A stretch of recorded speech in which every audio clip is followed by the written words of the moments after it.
Hello everyone, welcome to our channel. Today we will learn about Article 21, which is about protection of life and personal liberty. ये constitution का बहुत important article है, protection of life and personal liberty. इसे emergency के time भी suspend नहीं किया जा सकता. यह इतना इम्पॉर्टेंट है. लास्ट वीडियो में हमने आर्टिकल 20 के बारे में देखा था. आज हम देखते हैं आर्टिकल 21. इसका क्या मीनिंग होता है, क्या स्कोप है, ये सब हम आज डिस्कस करेंगे. Protection of life and personal liberty. तो देखते हैं इसको. Article 21 states that no person shall be deprived of his life and personal liberty except according to the procedure established by law. इसका मतलब क्या हुआ कि आर्टिकल 21 ये कहता है कि किसी भी इंसान से उसकी लाइफ नहीं ले सकते या उसकी पर्सनल लिबर्टी नहीं छीनी जा सकती. पर्सनल लिबर्टी मतलब जो उसकी फ्रीडम है, उसकी स्वतंत्रता है. किसी भी व्यक्ति से उसकी ज़िंदगी या फिर उसकी पर्सनल लिबर्टी, जो उसकी स्वतंत्रता है, वो नहीं छीनी जा सकती. According to procedure establish by law, except according to procedure establish by law. चलो ये ठीक है कि किसी भी इंसान से उसकी लाइफ या उसकी लिबर्टी नहीं ले सकते, लेकिन फिर ऐसा क्यों है कि कुछ लोग जेल में होते हैं. जो लोग जेल में हैं उनसे तो उनकी लिबर्टी ले ली गई है, उनकी फ्रीडम ले ली गई है, और कई लोगों को डेथ सेंटेंस भी दिया जाता है, फांसी की सज़ा भी दी जाती है, तो उनसे तो उनकी लाइफ भी ली जा रही है. तो ऐसा क्यों हो सकता है. फिर जब आर्टिकल 21 कहता है कि no person shall be deprived of his life and personal liberty, इसमें क्या लिखा है, except according to procedure established by law. Procedure established by law मतलब कानून के दायरे में आकर, बेस्ड ऑन लॉ, अगर कुछ कोई ऐसा गुनाह करता है, कोई वायलेशन ऑफ लॉ करता है, तो उससे उसकी पर्सनल लिबर्टी, उसकी लाइफ ली जा सकती है. Except according to procedure establish by law मतलब कानून के दायरे में रहकर आप किसी इंसान की पर्सनल लिबर्टी ले सकते हैं. ऐसा ये कहता है article 21. The right is available to both citizens and non citizens. Article 21 Bharat के नागरिकों के लिए और नॉन सिटीजन्स दोनों के लिए अवेलेबल है. Supreme Court held that the right to life is not merely confined to animal existence और सर्वाइवल. सुप्रीम कोर्ट ने अपनी जजमेंट में कहा था यहाँ पे राइट टू लाइफ का मतलब सिर्फ सर्वाइवल या एनिमल एक्सिस्टेंस नहीं है. मतलब राइट टू लाइफ का मतलब सिर्फ ज़िंदा रहना नहीं है इंसानों के लिए. राइट टू लाइफ का मतलब सिर्फ सर्वाइवल नहीं है. It doesn't only mean animal existence और सर्वाइवल. सिर्फ ज़िंदा रहना मतलब राइट टू लाइफ नहीं है. इसमें आता है it includes the right to live with dignity and a meaningful complete worth living life. हर इंसान का हक है ये वो डिग्निटी के साथ जिए, पूरी रिस्पेक्ट के साथ, आत्मसम्मान के साथ जिए, गरिमा के साथ जिए. And a meaningful complete worth living life, और वो एक मीनिंगफुल कंप्लीट लाइफ जिए. ये हर एक इंसान का ये अधिकार है. ठीक है. राइट टू लाइफ का मतलब सिर्फ सर्वाइवल, सिर्फ जिंदा रहना नहीं है. It includes the right to live a meaningful complete and worth living life. ये वो पूरी एक मीनिंगफुल लाइफ जिए, एक पूरी कंप्लीट लाइफ जिए, हर इंसान का एक अधिकार है. ऐसा राइट टू लाइफ कहता है. In the A.K. Gopalan versus State of Madras case, it was held that the state can deprive the right to life and a personal liberty of a person based on law. A.K. गोपालन और state of Madras का एक famous case था. उसमें ये judgement हुई थी, सामने आई थी कि जो स्टेट है, स्टेट किसी भी इंसान का right to life and personal liberty छीन सकता है. उससे वो राइट टू लाइफ और पर्सनल लिबर्टी ले सकता है based on law.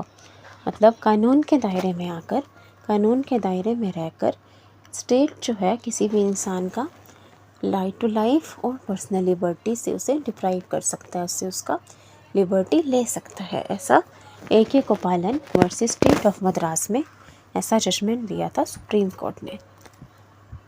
Validity of a law can not be question on the ground that it is unjust, unfair और अनरीजनेबल।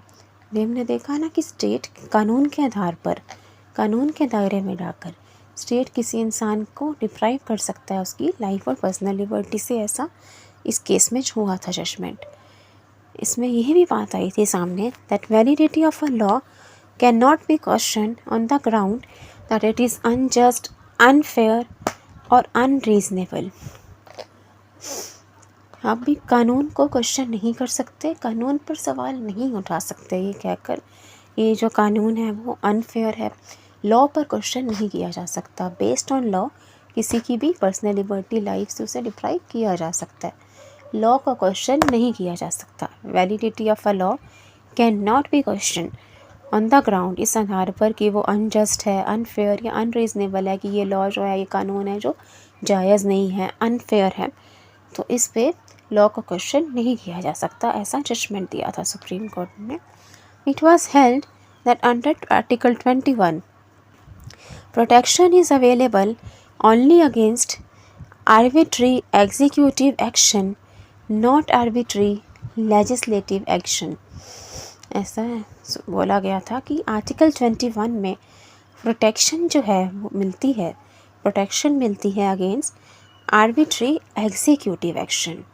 आर्बिट्री एग्जीक्यूटिव एक्शन मतलब अगर आपको स्टेट आपको डिप्राइव कर रहा है आर्टिकल 21 से, ठीक है, आपको डिप्राइव कर रहा है लाइफ या पर्सनल लिबर्टी से, तो वो कानून के दायरे में रह के कर सकता है। मतलब मनमाने ढंग से कोई आपको ऐसे डिटेन नहीं कर सकता, आप ठीक है, मनमाने ढंग से डिप्राइव नहीं कर सकता आपको आपके आर्टिकल 21 से। पर्सनल लिबर्टी किसी इंसान की ऐसे नहीं कर सकता कि मन किया तो उसने छीन ली उसकी personal liberty.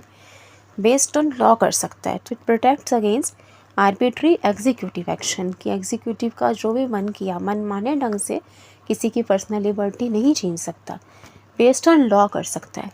So it protects against arbitrary executive action but not against arbitrary legislative action. अभी हमने देखा कि वैलिडिटी ऑफ लॉ क्वेश्चन नहीं कर सकते, कानून पर सवाल नहीं उठा सकते कि ये जो कानून है, ये लॉ है, ये अनफेयर है, ये जायज़ नहीं है। लॉ का क्वेश्चन नहीं किया जा सकता। So it does not protect against arbitrary legislative action, मतलब लेजिस्लेटिव पे सवाल नहीं उठा सकते, कानून पर सवाल नहीं उठा सकते, लेकिन हाँ आर्बिट्री एग्जीक्यूटिव एक्शन से प्रोटेक्शन देता है कि मतलब कोई भी मनमाने ढंग से किसी इंसान की पर्सनल लिबर्टी नहीं छीन सकता, बेस्ड ऑन लॉ कर सकता है। ठीक है, तो अभी यहाँ तक हमने ये देखा कि आर्टिकल 21 जो AK गोपालन वर्सेस स्टेट ऑफ मद्रास, उसमें जो जजमेंट हुई उसमें यही कहा गया कि कानून सबसे ऊपर है। किसी भी इंसान को स्टेट डिप्राइव कर सकता है उसकी लाइफ या पर्सनल लिबर्टी से, बेस्ड ऑन लॉ, कानून के आधार पर, अपनी मर्जी से नहीं कर सकता, कानून के दायरे में रहकर कर सकता है। आगे देखते हैं। एक बहुत ही लैंडमार्क केस था Maneka Gandhi versus union of India case. It was held that the law should be fair, reasonable and just. पहले हम समझ लेते हैं कि इस केस में क्या हुआ था।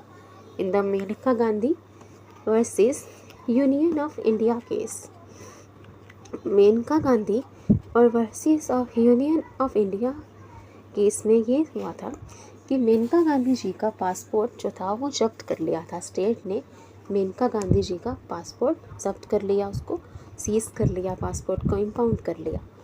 तो उन्होंने सुप्रीम कोर्ट में अपील की कि मेरा पासपोर्ट सीज कर लिया गया है, तो मैं तो यहाँ से जा ही नहीं सकती इस देश से बाहर, क्या मेरी आज़ादी तो छीन ली गई, तो मेरे जो right to life and personal liberty article 21 जो लिबर्टी देता है वो तो ले ली गई है। तो ये आर्टिकल 21 का वायलेशन किया जा रहा है मुझसे, मेरा आर्टिकल 21 छीना जा रहा है। उन्होंने ऐसा अपील किया था सुप्रीम कोर्ट में।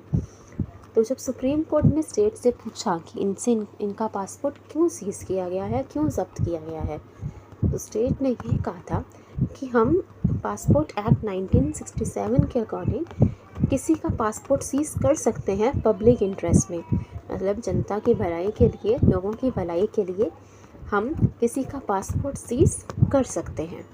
तब सुप्रीम कोर्ट ने लॉ पर क्वेश्चन उठाया था कि ऐसा लॉ नहीं हो सकता, law should be fair, reasonable and just, कि लॉ फेयर होना चाहिए, जायज़ होना चाहिए, ऐसे किसी का पासपोर्ट ले लेना ये लॉ फेयर नहीं है, ऐसा इस जजमेंट में सामने आया था। ठीक है, तो वहाँ पर लॉ पर भी क्वेश्चन किया गया था। The protection under article 21 is available not only against arbitrary executive action but also against arbitrary legislative action। मतलब अब सिर्फ आर्बिट्री एग्जीक्यूटिव एक्शन से प्रोटेक्शन नहीं मिलेगी कि पर्सनल लिबर्टी स्टेट का मनमाने ढंग से नहीं छीन सकता, बेस्ड ऑन लॉ ले सकता है, लेकिन अब लॉ पर भी क्वेश्चन उठाया जा सकता है। Law has to be fair, reasonable and just, कानून जो है वो जायज़ होना चाहिए। जैसे इस केस में हुआ था Maneka Gandhi versus union of India में, सुप्रीम कोर्ट ने यही कहा था कि ये कानून ठीक नहीं है कि आप किसी का पासपोर्ट जब्त कर लें, पब्लिक इंटरेस्ट में उसकी आज़ादी उससे छीन लें, तो ये कानून ठीक नहीं है। लॉ पर भी सवाल उठाया जा सकता है। Law has to be fair, reasonable and just. The Supreme Court introduced the dual process of law. The Supreme Court has declared the following rights as part of Article 21। कि सुप्रीम कोर्ट ने introduce किया dual process of law. Dual process of law का मतलब हुआ it provides protection against arbitrary executive action and arbitrary legislative action, कि हम कानून के पालन करने पर भी सवाल उठा सकते हैं कि पुलिस जो है, स्टेट है, वो कानून के दायरे में काम करे, ये भी बात ठीक है। प्लस कानून पर भी अब सवाल उठा सकते हैं कि वो कानून जायज़ है नहीं है। Law has to be fair, reasonable and just. ठीक है, अब ड्यूअल प्रोसेस ऑफ लॉ हो गया। सुप्रीम कोर्ट ने इन राइट्स को आर्टिकल 21 का पार्ट बताया है। ये सारे आपको याद करने की ज़रूरत तो नहीं है, पर एक बार हम इन्हें पढ़ लेते हैं। Right to live with human dignity, human dignity के साथ जीना। To live with human dignity, तो आज़ादी के आपकी आत्मसम्मान के साथ जीना। Right to decent environment including pollution free water and air, right to decent environment. Right to livelihood, right to privacy, right to shelter, right to health, right to education up to 14 years of age, right to free legal aid, अगर कोई legal health afford नहीं कर सकता तो उसे free में legal aid दी जाए। Right against solitary confinement, solitary confinement मतलब होता है अलग से किसी को कैद कर देना, बिल्कुल अकेले, solitary. Right to speedy trial, right against handcuffing, handcuffing मतलब होता है जो हथकड़ी मान देते हैं। Right against inhuman treatment, inhuman treatment गलत किसी के साथ ट्रीटमेंट करना, व्यवहार करना। Right against delayed execution, right to travel abroad, right against bonded labour, बंधुआ मजदूरी। राइट अगेंस्ट कस्टोडियल हैरेसमेंट, इसको किसी को कस्टडी में रखा हुआ है उसको हैरेस करना, टॉर्चर करना, उसके against right. Right to emergency medical aid, कि किसी को अगर इमरजेंसी है तो उसे मेडिकल एड दी जाए, मेडिकल हेल्प दी जाए। Right to timely medical treatment in government hospital, government hospital में जिसको अर्जेंट मेडिकल नीड है उसको मिले। Right not to be driven out of state, right to free trial. Right of prisoners to have necessities of life, जो लोग प्राइजन में या jail में कहते हैं उनको भी नेसेसिटीज़ ऑफ लाइफ मिले, जैसे खाना उनको मिलता है। Right of woman to be treated with decency and dignity, महिलाओं का सम्मान। Right against public hanging, public hanging होता है कि पब्लिक के सामने सार्वजनिक फांसी जिसे कहते हैं, कि पब्लिक के सामने किसी को फांसी दे देना। Right to road in hilly areas, right to information, right to reputation, right to appeal from judgement of a conviction, right to family pension, right to social and economic justice and empowerment, कि सबको सामाजिक आर्थिक न्याय मिले, social और economic justice and empowerment. Right against bar fetters, bar fetters होते हैं जो बेड़ियों में बांध देते हैं ना, तो उसके against right. Right to appropriate life insurance policy, right to sleep, right to freedom from noise pollution, right to sustainable development, right to opportunity की सबको बराबर अपॉर्चुनिटी मिले। तो ये सारे राइट्स दिए गए हैं under article 1 right to life and personal liberty, जिसमें right to privacy, right to live with dignity, ये सब राइट्स आते हैं। एक बार हम क्विकली रिवीजन कर लेते हैं जो भी हमने देखा आज। Article 21 is about protection of life and personal liberty. ये इंसान की लाइफ को और उसकी पर्सनल लिबर्टी, उसकी स्वतंत्रता को प्रोटेक्ट करता है, except according to procedure established by law. मतलब बेस्ड ऑन लॉ किसी की इंसान से उसकी लिबर्टी ली जा सकती है अगर उसने कोई कानून तोड़ा है तो। This right is available to both citizens and non citizens. ये नागरिकों को और नॉन सिटीजन्स को दोनों को अवेलेबल है। सुप्रीम कोर्ट ने कहा था कि राइट टू लाइफ का मतलब सिर्फ ज़िंदा रहना नहीं है। It doesn't only mean survival, it means the right to live with dignity, पूरे आत्मसम्मान गरिमा के साथ जीना, अ मीनिंगफुल कंप्लीट लाइफ। ठीक है, तो इसका मतलब ये होता है राइट टू लाइफ का मतलब सिर्फ मेयर एक्सिस्टेंस और सर्वाइवल नहीं होता। एक फेमस केस हुआ था हेके कपालन वर्सेस स्टेट ऑफ मद्रास। उसमें ये कहा था कि स्टेट किसी भी इंसान को डिप्राइव कर सकता है उसकी लाइफ या फिर पर्सनल लिबर्टी के बेस्ड ऑन अ लॉ। कानून के आधार पर इंसान की लिबर्टी को छीना जा सकता है, कभी लॉ को क्वेश्चन नहीं किया जा सकता। ऐसा इस केस में जजमेंट हुई थी कि लॉ पे सवाल नहीं उठा सकते, कानून सबसे ऊपर है, उस पर सवाल नहीं उठाया जा सकता कि अनजस्ट है, अनफेयर है, अनरीजनेबल है, जायज़ नहीं है। It was held that under article 21 protection available है against arbitrary executive action, not against arbitrary legislative action. मतलब लॉज पर क्वेश्चन नहीं किया जा सकता।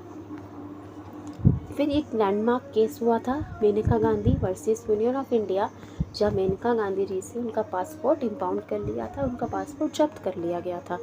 अभी हमने देखा राइट टू प्राइवेसी में राइट टू ट्रैवल अब्रॉड भी आता है। तो जब उनका पासपोर्ट जब्त कर लिया गया तो ये राइट टू ट्रैवल अब्रॉड जो आर्टिकल 21 में आता है वो तो उनसे छीन लिया गया। तो उन्होंने सुप्रीम कोर्ट में अपील की थी इसके लिए। तो वहाँ पर सुप्रीम कोर्ट ने कहा था कि law has to be fair, reasonable and just. जो कानून है वो बिल्कुल जायज़ होना चाहिए। ऐसे ही कानून पर भी सवाल उठाया जा सकता है। इससे पहले हम कानून पर सवाल नहीं उठा सकते थे। तो इस केस में ये हुआ था कि अब प्रोटेक्शन हमें against arbitrary executive action and arbitrary legislative action दोनों मिलती है कि लॉ पर भी हम क्वेश्चन कर सकते हैं। The Supreme Court introduced the dual process of law. Supreme Court has declared the following rights as part of Article 1 में, ये 21 में ये सब राइट्स आते हैं। 35 rights to live with human dignity, decent environment, livelihood, privacy, shelter, right to health, education up to 14 years of age, 14 साल तक के बच्चे को फ्री एजुकेशन मिले, ये भी राइट होते हैं। Right to free legal aid against solitary confinement, right to speedy trial, right against handcuffing, right against inhuman treatment, against delayed action, right to travel abroad, right against bonded labor, right against custodial harassment, right to emergency medical aid, timely medical treatment in government hospital, not to be driven out of a state, free trial, right of prisoners to have necessity of life, right of women to be treated with decency and dignity, right against public hanging, fraud in plea areas, right to information, reputation, appeal from judgment of a conviction, कि अगर किसी judgement से आप खुश नहीं हो तो आप हायर कोर्ट में भी अपील कर सकते हो, of family pension, right to social and economic justice and empowerment, right against bar factors, right to appropriate life insurance policy, right to safety, right to freedom from noise pollution, right to sustainable development and right to opportunity। ये सारे rights under article 21 provided है citizens को। But article 21 में exception आता है procedure establish to law. ठीक है, so I hope you understood about article 21, a very important article. Thank you everyone. Thanks for watching. Please like, share and subscribe. Thank you.